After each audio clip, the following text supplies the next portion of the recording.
COVID was a horrendous thing, but I have to tell you, for me personally, when it came to this position that I have, it gave me the opportunity to see some of the most committed, most dedicated, most passionate people within the county.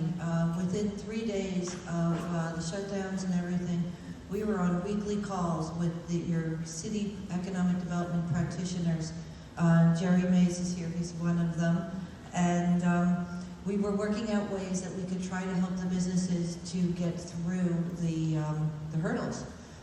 Aside from the financial hurdles, there were also problems with trying to keep their businesses open, and the municipalities needed to change zoning or code enforcement to allow for outside dining and things that weren't typically allowed, or valet pickup for food and whatnot for our local businesses.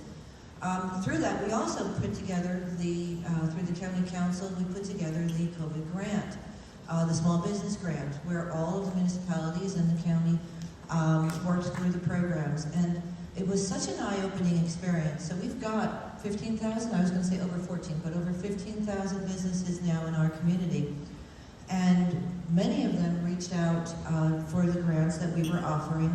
And what we learned was many of them, more than I ever anticipated, weren't able to do some of the more, what we would consider in our daily lives, the simplistic things, taking pictures of documentation and uploading it to the file so that they were able to get their process and their application moving. A lot of them didn't know about the BTR requirements. They had their city business tax receipts, but not their county ones. So we helped them do that. And it showed us that there were still so many gaps out there that even with all the resources that we knew existed, there were a lot of gaps. So we pulled together all of the resources and we put everybody in a room. And you can see the photo up here. I'm going to tell you, there is a really calm photo, everybody sitting professionally with their arms crossed, and we gave that to our bosses so that they can see we're doing the job. But this is what these people actually are. They're creative, they're funny, they're engaging, they put down their guards, they've interacted with each other at tables. We've had 4 workshops already, and the results, I'm going to fill you in on, don't worry, were just phenomenal. And the interaction between people that we didn't see before is just fantastic. So I put this up even though I told them I never would. And they still trust me, so, right, Robin? So. Anyway, so Robin asked me to come and talk about the program, and I woke up at 4 this morning and decided that I wanted to change my topic from VBR to the importance of doing surveys. How many of you get surveys in your emails? Show of hands. How many of you hate surveys in your emails? Show of hands. How many of you do the emails? Yeah, that's what I thought. Okay, so I'm going to tell you, it's very important that you do certain ones. Now, if Home Depot sends you an email and says, did you like your title? I don't care if you answer that, okay? But if Robin sends you an email or I send you an email and there's a survey on there that is about your economic environment, your business environment within this community, all of you care, you're all here. You take, what is this, 3 hours today? You take 3 hours to come to this. I've been involved in Alliance for a couple of years, and it's an amazing program, and I know the value. If I can get you to take 15 minutes 4 times a year to answer the survey, I'm going to show you what it will do. So we had a survey. Many of you took the survey because Robin distributed it for us, as did all of our other partners. And it was long, I admit that, it was too long, but it was important that we got the baseline. And ones going forward, I promise, won't be as long.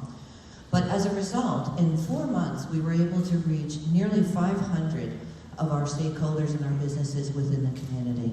And what we learned from them was amazing.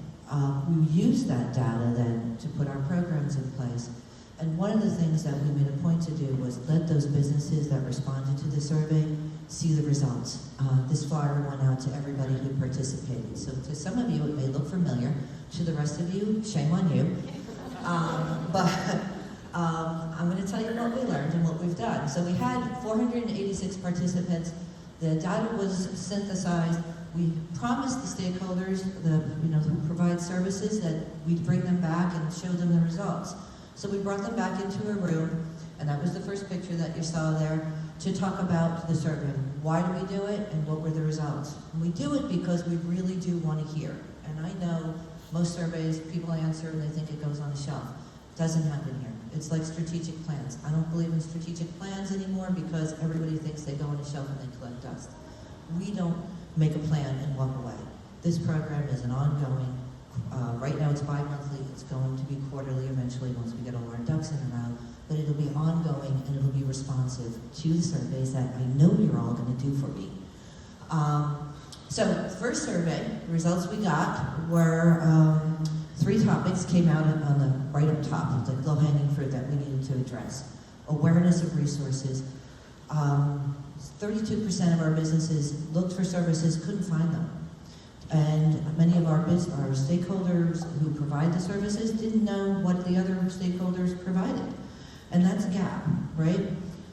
So we needed to work on resources and the awareness of those resources. The other one was financial, whether it's funding or running their own books, being able to check their metrics, understanding their finances. And the last is, as you all know, labor, right? Labor's an issue. So what we decided to do, once we provided this information, and there's a full report on the results of these if anybody's interested, we took these people that we brought in the room and promised them a one-time thing and told them, you're coming back, so that we can delve a little deeper. And our first workshop focused on awareness and what we could do. All of those players came in, we broke up into groups, had workshop tables very much like what the Alliance does here, and came up with 3 key topics. Those 3 things that needed to be worked on for awareness for us to get the program started included branding, so a logo and website, outreach and events so that we can let people know what we're doing, which, thank you, Robin, is part of the reason that I'm here. And then a way to find continued business input, which is the surveys that I'm going to constantly bring up every slide, just as a reminder. The groups got together, we worked through issues, came up with direction. We spent 3 hours, same as here, because 3 is a magic number.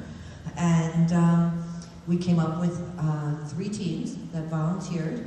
One of my staff members are on every team to help facilitate, but we're not the leads. We let the partners that are involved with us be the lead. And team logo, you can see the photos up there. One of them sitting in the room. And then team website, actually Trish from Career Sources on that. Trish, I know I saw you. There you are in the back, yes. And team outreach is another, I don't think anybody from that team is here today. But, so at our next meeting, we had those teams come back and report.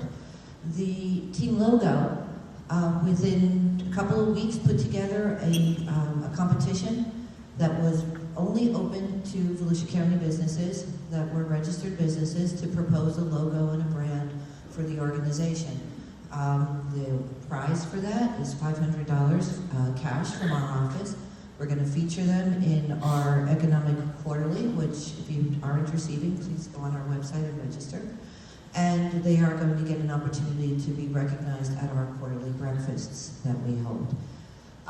So it's a little bit of exposure internally to our community so that we help them to promote themselves as well as promote our organization by doing the competition. Competition ended 2/2/22, nice and easy, and we had 6 applications come in. The team is working through it, and then the group will pick a final by our next meeting, which is next month, and then you'll be seeing our brand everywhere. If I have anything to say with it anyway. Team website, within that same period of time, got together, put together the framework for the website, Volusia Business Resources, VolusiaBusinessResources.com. That site is currently active. It was created to help businesses find the grant funding and the programs under COVID. So because we had so many businesses go to that site, we decided to keep that URL. And it's being redesigned now. So if you go to it today, it's going to list all the resources, COVID-related and grant-related. In a month, it'll have much more than that. So this is the breakdown for the website page. And then the awareness team came up with different ideas on how we can get information out and who should be part of that. And they reported back on that with the direction they wanted to go. So you'll see that every workshop that we ends with actions. Every workshop that we starts with accomplishments and milestones. And then the next workshop tops another topic. Tom Daly, who's here in the audience today as well, actually headed up our subject matter for the second workshop, which was financial. And from that workshop, we came out with a couple of groups as well. This is Tom, if you haven't recognized him. He's sitting at the table there. Make sure you say hello. And Tom really understands finances. So what we did was we asked our group, what are some of the methods to improve access to capital? And we had criteria for them to look at. Everybody worked through, came up with suggestions on ways to go. How can we remain current and objective is a key. And we have a team funding now, and we have a team business. We are still looking for members for the team funding, primarily from the lending institutions, because it's important that we get the private sector engaged. And the goal there is to come up with a program that will assist our businesses in what they need. Now, the surveys that we did, like I said, were big picture, kind of an umbrella. What we'll be doing going forward is the surveys will, one, be checking the metrics to see if you have learned about us and know who we are, but also just to dig a little bit deeper into the weeds to understand what part of finance is the issue, right? So we know finance, very big, very broad term. We need to get a little deeper in to understand where the real issues are so that we can come up with programs as a group and then find a way to work through some of the solutions. This organization is 100% solution driven. And we've got great team members. Our next workshop is going to be on the labor force, where the data that Robin gets today as our subject matter expert, as well as her years of experience, are going to be shared with the people that are in the room. And we're going to come up with solutions as well based on your input and based on the data that we get from the surveys. And then hopefully we'll be able to come back and kind of give you the update on where we're sitting with labor, or have Robin give you the update. I inducted her during the meeting. She kind of kidnapped her, put her up on the screen so she couldn't say no to us. But she is the subject matter expert in Volusia County, and I think we all recognize that. So that's all I want to say about the program. But you know, I'm just going to leave you with one thing, because one of the things about this group that I think is so important is that we've got the chambers, the universities, SCORE, SBDC, the economic development practitioners, I know there's more, I'm missing. Tourism is in the group with us, thank you. So there's a bunch of different organizations in different areas of expertise and specialty that come to this. And one of the things that we do is we assign seats, so that every table in the breakout groups have a different level of experience in the different topics so that they work off each other. And I'm going to tell you a story, and then I'm going to get off stage. That the reason that I do this is when I was 10, I was talking to my dad, and he told me a story about a truck that had gotten stuck under a train trestle. The driver just didn't understand that he wasn't going to make it. He was inches off of making it under this bridge. And my dad was so animated, especially for a German. Germans are never animated, but this story was very animated with Dad. And he was like, cars were backed up, and there was all kinds of trouble and all kinds of hassles. And the fire department came, the police department came, bridge and roads came, and nobody could figure out how to get this truck out from under the bridge. And one of the cars that was sitting there had a 10-year-old little girl, and I happened to be 10 at the time when he told the story, come out, look at it, and say, well, the truck's too tall. Let the air out of the tires, right? Nobody thought about the simple solution. And because of that, at the age of 10, what it made me think was, oh, I'm 10, but I can do anything.